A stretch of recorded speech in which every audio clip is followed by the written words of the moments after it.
안녕하십니까. 경북대학교 최윤대입니다. 오늘은 원자 모형의 탐구 과정에 대해서 공부해 보겠습니다. 이 내용은 국어는 꿈틀이라고 하는 참고서에서 가져왔습니다. 지문 내용은 원자 구조가 밝혀지는 과정을 역사적으로 이렇게 쭉 설명하고 있습니다. 그래서 여기 여러 사람들이 나와요. 톰슨, 러더포드, 보어, 체드윅, 유가와 히데키 뭐 이런 사람들이 나옵니다. 그 다음에 이제 여러 입자들이 나오는데요. 전자, 양성자, 중성자, 중간자 뭐 이런 것들이 있어요. 하나하나 설명해 보겠습니다. 우선 역사적으로 1897년에 톰슨이라고 하는 사람이 전자를 발견합니다. 전자를 발견하면서 모든 물질을 구성하고 있는 원자는 이렇게 생겼을 것이다. 이게 바로 건포도 빵인데요. 건포도 빵처럼 생겼을 것이다 하는 제안을 합니다. 그래서 양전하를 띠는 이런 물질들이 빵처럼 펴져 있고 이 하얀 부분들이 다 양전하를 띠어요. 그리고 전자가 건포도 알처럼 이렇게 박혀 있다. 이런 것이 바로 원자일 것이다. 이런 제안을 합니다. 그 다음에 이제 1911년에 러더포드라고 하는 사람이 알파 입자 산란 실험을 합니다. 뒤에 얘기하겠습니다. 알파 입자 산란 실험을 통해서 원자 핵을 발견합니다. 원자 핵을 발견하고 이제 건포도빵 모형을 폐지하고 태양계 모형을 제안합니다. 그리고 나서 1919년에 양성자가 있다는 것을 확인했습니다. 여기 이제 태양계 모형이라는 것은 태양계에서 이제 태양이 중심으로 해가지고 행성들이 이렇게 태양 주위를 빙글빙글 공전하지 않아요? 그런 것처럼 원자도 원자 핵을 중심으로 해서 전자가 이렇게 공전될 것이다. 이렇게 이제 주장하는 거예요. 그 뒤에 이제 1913년에 보어라고 하는 사람이 나와서 에너지 양자와 가설을 제안합니다. 이건 뭐냐면 전자가 아무데나 있을 수 없다. 어떤 특정 궤도에만 전자가 존재한다. 이렇게 주장을 해요. 그 다음에 이제 한참 있다가 1932년에 체드윅이라고 하는 사람이 중성자를 발견합니다.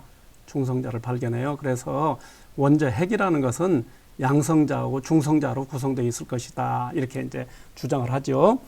그러면서 1935년에 일본 사람 이제 유가와 히데키가 이제 원자 핵이 있잖아요. 원자 핵에 양성자들이 있는데 양성자들이 플러스 전하를 띠잖아요.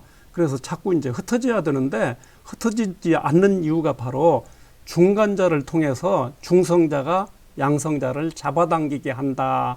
이런 주장을 해요. 그래서 이 힘이 양성자 간의 그 전기 반발력보다 훨씬 크다. 그래서 그 힘을 갖다가 핵력이라고 이렇게 명명을 했습니다. 여기 톰슨, 러더포드, 보어, 체드윅, 유가와 히데키 이 사람들은 다 노벨상을 받은 사람들입니다. 자, 그 다음에 이제 아까 얘기했던 알파 입자 산란 실험을 한번 볼까요? 여기 이제 금박이 있어요. 금박이 있고 알파선이 여기서 나와요. 그 당시 이제 큐리 부인이 라듐이 이제 원자 핵이 불완전하니까 방사선 붕괴를 하는데요. 그때 알파가 나옵니다. 알파선이 나오는데 알파선은 플러스 전하를 띠고 있어요. 플러스 전하를 띠고 있는 거를 여기 이제 금박지 아주 얇게 만든 금박이에요. 확대해 보면 원자가 몇 개만 붙어 있어요. 여기다 이렇게 알파선을 쪼여 보니까 대부분 알파 입자는 그냥 지나갔어요. 그런데 일부 극소수 알파 입자가 이렇게 180도로 뒤로 돌아왔습니다. 그래서 이것으로 보아서 원자에는 양전하를 띠는 작은 원자 핵이 있을 것이다. 이렇게 알 수가 있어요. 대단하죠? 이렇게 알 수가 있었다. 그래서 이제 원자 모형을 제안하는데요. 원자라는 것은 이제는 양성자, 중성자, 전자로 구성되어 있을 것이다. 그래서 이제 이 세 가지 입자라고 그래요. 양성자, 중성자, 전자를 갖다가 세 가지 입자. 그래서 삼생만물 세 가지 입자가 모든 우주 만물을 만든다. 그런 얘기죠. 그러면서 태양계 모형은 여기 있는데요. 양성자와 중성자가 가지고 있는 원자 핵이 이렇게 이제 태양계에서처럼 이렇게 전자를 갖다 공전시킨다 하는 게 태양계 모형이고요. 에너지 양자와 가설은 전자라는 것은 주어진 궤도에만 존재한다. 그런 얘기고요. 그 다음에 이제 양성자가 원자 핵에서 흩어지지 않는 이유는 바로 핵력 때문에 그런다. 그 중간자를 통해서 중성자가 양성자를 꽉 붙들게 이렇게 만들어 놓는다 그런 얘기죠. 그러면서 거기 이제 문제가 하나 있어요. 그 양성자하고 중성자는 질량이 비슷해서 원자를 안정적인 상태로 만든다 그랬는데 틀린 선택지죠. 틀린 선택지가 되겠습니다. 무엇 때문에 원자가 안정되나요? 바로 핵력 때문에 안정되잖아요. 자, 오늘은 원자 구조 모형의 변천 과정에 대해서 알아봤습니다.